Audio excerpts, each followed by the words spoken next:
All right, let's get right into it. Welcome to this interactive explainer on maxillofacial trauma. We're going to be doing rapid-fire clinical rounds today. When it comes to severe facial trauma, that golden hour literally dictates everything. When the delicate wiring, paper-thin walls, and rigid rings of the face are compromised, seconds can mean the difference between sight and blindness, or even life and death. So let's put your clinical instincts to the test. Okay, first scenario. Picture this. A 40-year-old guy rolls into the trauma bay with complex mid-face trauma. He's placed semi-prone to help clear the airway, but massive structural instability and severe bleeding are completely obscuring all oral landmarks. Suddenly, he develops apnea. What is your absolute most immediate step? Is it A, a tracheostomy, B, endotracheal intubation, C, a nasopharyngeal airway, D, an oropharyngeal airway, or E, a cricothyroidotomy? If you guessed E, an emergency cricothyroidotomy, you hit the nail on the head. Here's why. With severe mid-face trauma, the fractured maxilla pushes downward and backward, and the tongue just falls right back with it. Endotracheal intubation? Yeah, that becomes practically impossible.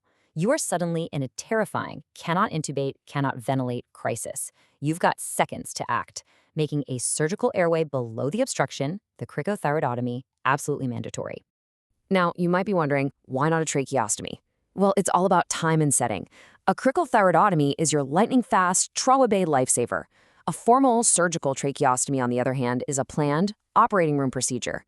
We reserve the trach for patients whose shattered, comminuted mandibular fractures have totally destroyed the bony support for their tongue, meaning they'll need long-term airway protection.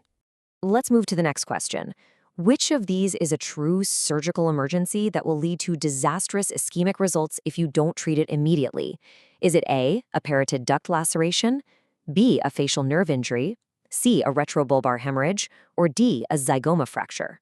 The answer is C, a retrobulbar hemorrhage. Think about the anatomy. The bony orbit is essentially a rigid box. When blood pools behind the eye, intraorbital pressure spikes much higher than systemic blood pressure.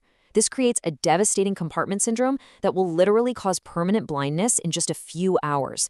The fix? An immediate bedside lateral canthotomy to structurally decompress the eye. Oh, and a quick pro tip, always watch out for the pediatric white blowout trapdoor exception, where the pliable bone snaps back and entraps the muscle without any obvious bruising. All right, true or false time.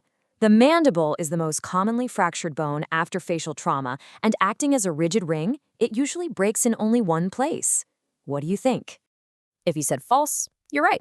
Actually, the prominently positioned and architecturally pretty fragile nasal bone takes the #1 spot for facial fractures.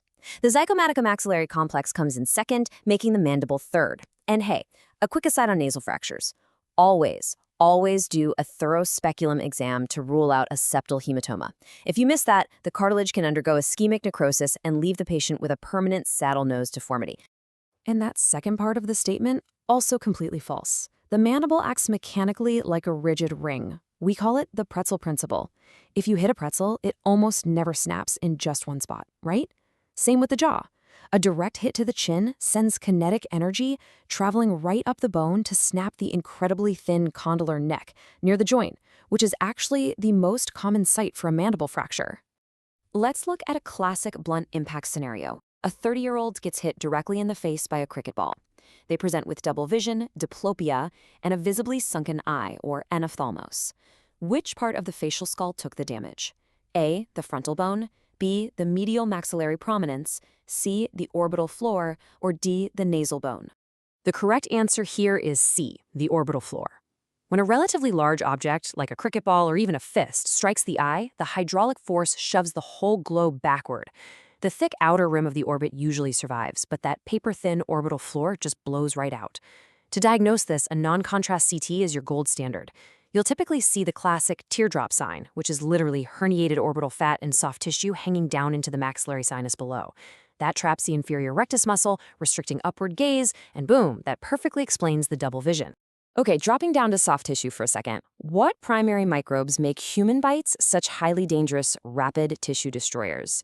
Are we talking A, anaerobes only, B, anaerobes and gram-positive aerobes, C, Staph aureus only, or D, Pseudomonas? It's B. Human bites are a truly nasty mix. Because they combine tissue-destroying obligate anaerobes with gram-positive aerobes, they create a highly synergistic polymicrobial infection. You've got virulent anaerobes like bacteroids and the classic Eikenella corrodens teaming up with staph and strep. Because of this, you absolutely have to hit it hard and fast with an empiric beta-lactamase inhibitor combination like amoxicillin clavulanic acid. And of course, never forget your standard protocol screening for viruses like HIV and hepatitis. Let's say you've decontaminated a wound and it's time to close. Which of these chronological and material principles regarding facial laceration repair is false? A. Stitches open on the 5th day. B. Primary closure when possible. C. Lacerations should be closed after 3 to 4 days. Or D. Proline 50 is recommended for skin. The false statement here is C. Waiting 3 to 4 days is just courting bacterial colonization. The face actually has an exceptionally robust vascular supply, so we want to close lacerations primarily within the first 24 hours. And you really need to stratify your layers. Use absorbable braided vitriol for the deep muscle layer, and then switch to fine, non-absorbable monofilament sutures, like a Proline 50 for the superficial skin. Then make sure you get those skin stitches out by day 5 so you don't leave permanent track marks. Check out this scenario. You are examining a deep cheek laceration across the masseter muscle, and you notice clear saliva actively pooling right in the wound. What is the definitive management for what is almost certainly a transacted, parotid, or Stenson's duct? The definitive fix for this is primary microsurgical repair. You need to cannulate the duct from its opening inside the mouth using a celastic stent, carefully align the severed ends over that cannula, and then repair the sheath. And here is a critical detail. You must simultaneously check the adjacent buccal branch of the facial nerve. It runs right nearby and is very frequently collateral damage in these types of penetrating cheek injuries. Speaking of nerves, let's do one last true or false question. Polyfilament sutures are preferable for primary facial nerve repair, and the nerve ends should remain in a fixed position for at least 3 months. True or false? That is absolutely false. For microscopic end-to-end epineural repair, you must use monofilament nylon in superfine sizes like 8/0 or 10/0. Using polyfilament or braided sutures is a massive mistake because they cause tissue reactivity. That reactivity leads to scar tissue neuromas that will physically block the regenerating axons. Furthermore, the repair has to be completely tension-free. If you're looking at a tissue gap greater than 2.5 centimeters, pulling it together without tension is mechanically impossible. In that scenario, you have to bridge the gap using an autologous nerve graft, like the sural nerve, to act as a scaffold.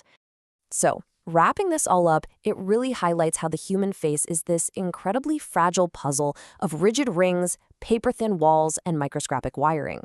Maxillofacial trauma demands absolute precision at every single layer to put those pieces back together. The next time you're faced with a shattered puzzle like this, are you confident you know exactly how the pieces fit back together?